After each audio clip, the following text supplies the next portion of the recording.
নদুৱাৰ সমষ্টি এটা সকলো অসমবাসী ৰাইজে জানে যে নদুৱাৰ পদ্ম হাজৰিকা এটা গুণ্ডা বাহিনীৰে চলা এটা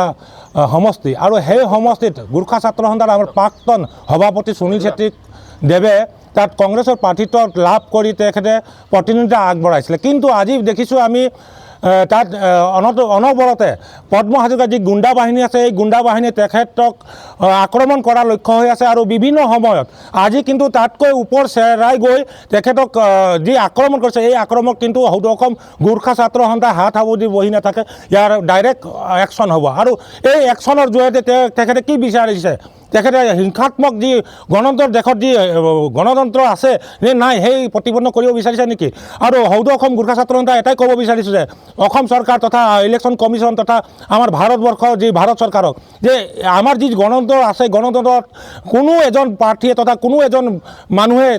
বিধায়ক হৈ থিয় দিব নোৱাৰে নেকি? তা এই উদাহৰণ নেকি? তেওঁলোকে উদাহৰণ ছেট কৰি দেখাওক যে অতি শীঘ্ৰে যিসকল দুষ্কৃতিকাৰী আমাৰ যি প্ৰাক্তন সভাপতি আছিল এই প্ৰাক্তন সভাপতিক আক্ৰমণ কৰিলে এই আক্ৰমণক কিন্তু সদৌ অসম গোৰ্খা ছাত্ৰ সন্থাই ধিক্কাৰ আৰু গৰিহণা জনাইছোঁ। কিয়নো তেখেতলোকৰ এই অমানৱীয় আৰু অগণতান্ত্ৰিক যি পদ্ধতি এই পদ্ধতি কোনো পৰ্যায়ে সদৌ অসম গোৰ্খা ছাত্ৰ সন্থাই গ্ৰহণ নকৰে আৰু ইয়াৰ উচিত প্ৰত্যুত্তৰ দিব বিজেপি যি চৰকাৰ আছে চৰকাৰখনক উচিত প্ৰত্যুত্তৰ দিবলৈ আমি সদৌ অসম গোৰ্খা ছাত্ৰ সন্থা সাজু হৈ আছোঁ আৰু ইয়াৰ উচিত প্ৰত্যুত্তৰ পাব আৰু ইয়াৰ ন্যায়ভাৱে তেওঁলোকক অতি শীঘ্ৰে কৰায়ত্ব কৰি জেল হাজতলৈ প্ৰেৰণ কৰিব লাগিব, অন্যথা সদৌ অসম গোৰ্খা ছাত্ৰ সন্থাই হাত সাৱটি বহি নাথাকিব, অসম জুৰি আন্দোলন হ'ব।